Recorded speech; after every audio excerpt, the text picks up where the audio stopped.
শেখ হাসিনা ভারতে গেছে গুদ মারাতে, নেই সে তো আজ কোনো খবরে। ডালিমের অর্ডারে শেখ মুজিবর আজ ঘুমিয়ে আছে যে হায় কবরে। কাকে যেন ভালোবেসে আঘাত পেয়ে যে শেষে পাগলা গারদে আছে মমতাজ।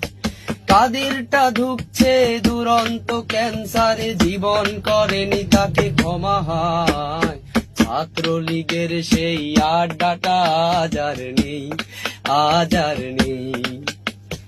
কোথায় হারিয়ে গেল সিঙ্গারা কোকের দিন সেই, আজ আর নেই। লা লা লা লা লা লা লা লা লা লা লা লা, পলা রে পলা। বস खत्म। बाय बाय, टाटा, गुड बाय, गया।